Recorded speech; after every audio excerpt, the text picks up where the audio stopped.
Hey, hi, hello, it's Chris from Crisscrossing at Rainbow Bridge. Guess what?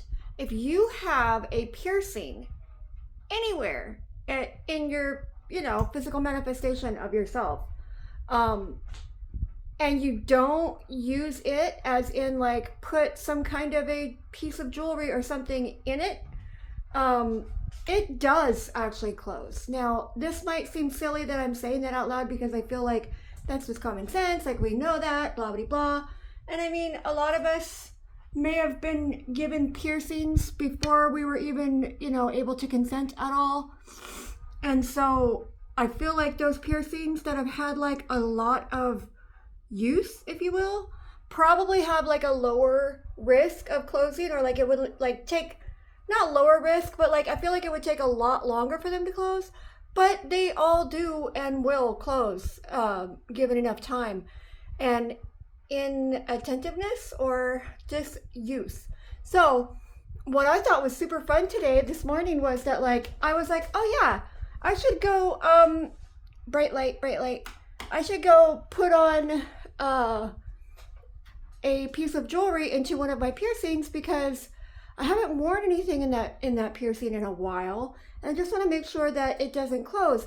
Well, it did close to an extent, so now I am wearing a giant safety pin. I am not a doctor. Even if I play one on TV, I do not recommend that you go and like do that yourself. You should probably, I should have probably, at the very least, gotten a friend to assist. But this is not the first time that I've done my own piercings. And I found it, I'm not advising you to do this, okay? I'm not telling you to do this. I'm just saying that I did. And it was actually kind of quasi spiritual and empowering in its own way because I knew that there had been a hole in that place before. I knew that if I got the right type of equipment and I did it in the right way, it would be safe-ish. And so I did.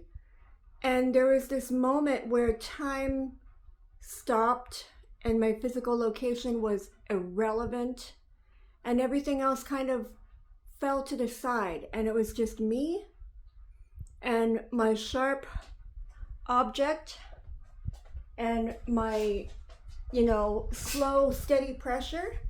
I wanted to kind of see how slowly I could do this, because I don't have like a piercing machine per se, but it definitely reminded me of when I was younger, and I actually had two piercings in my ears that were secondary. They're like, this is the one that happened when I was like 4 months old, but both ears have a piercing here, generally speaking.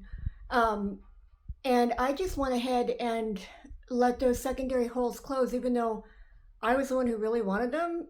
Like, after my mother crossed over, like, I really wanted those piercings. But go figure, I let them close. And so I have sort of let that be something that I have done over the years of like not really putting earrings there, but then also wanting the piercing to somehow um, remain, but not using the piercing often enough that I don't have to like literally re-pierce it every other time that I wear a piece of jewelry there. Being gender other is really interesting because,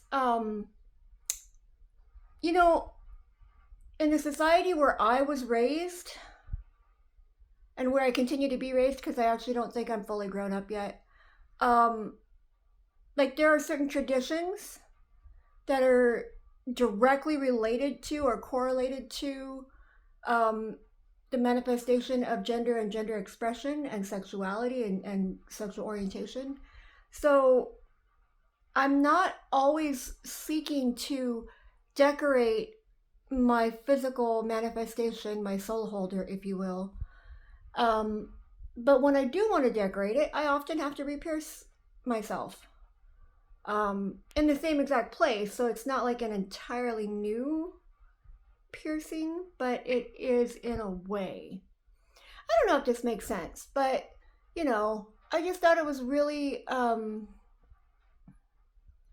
deep having that spiritual experience, like of basically, I guess it's called an angel something or other.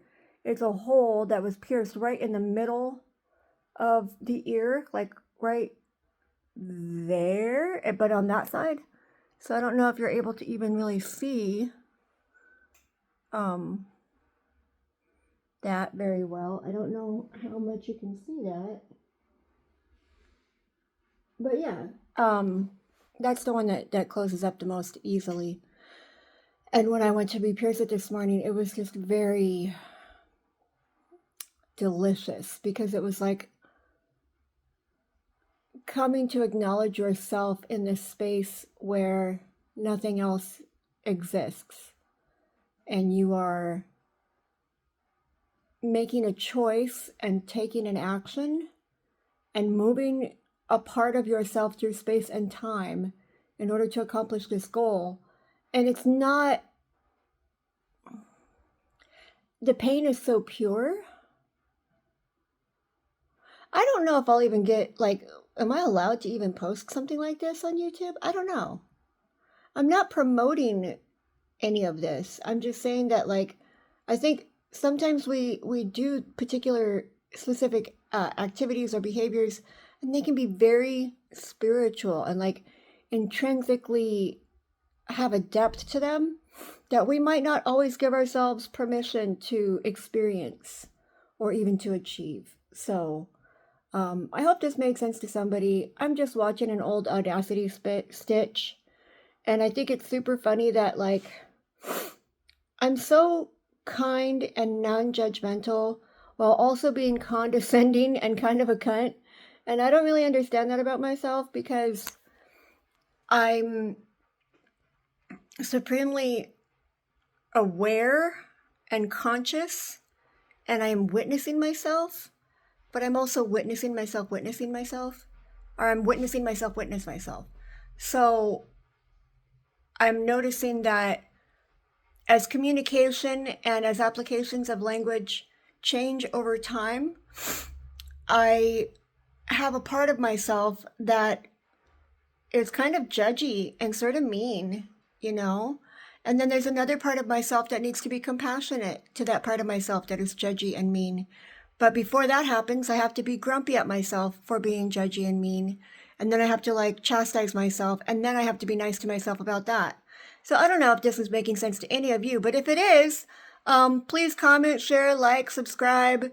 Let me know what you think, because I think ultimately this life is a journey, and it is what you make it, and whatever you believe is true or real for yourself, it actually is. And I want to take this so much deeper. I want to talk about like Galileo and Michelangelo and like the history of the difference between church and state and why that even became a thing, and the difference between spirituality and science and medicine and magic. In reality, there is no difference. It's all the same thing. It just has a different manifestation, and we like to use language to label things and to put things in nice, neat categories that are like discrete. But in reality, everything's fluid and nothing is actually categorically nice and neat. It's all kind of overlapping. I will tell you more about that if you ask. All right. Love yourselves, love each other, because remember, I love you. No matter who you voted for, even if you didn't vote, no matter what country you're from, how old or young you might be, what language is your primary language, or however you are in this world, I do love you, even if I don't always say so. So, peace. Bye for now.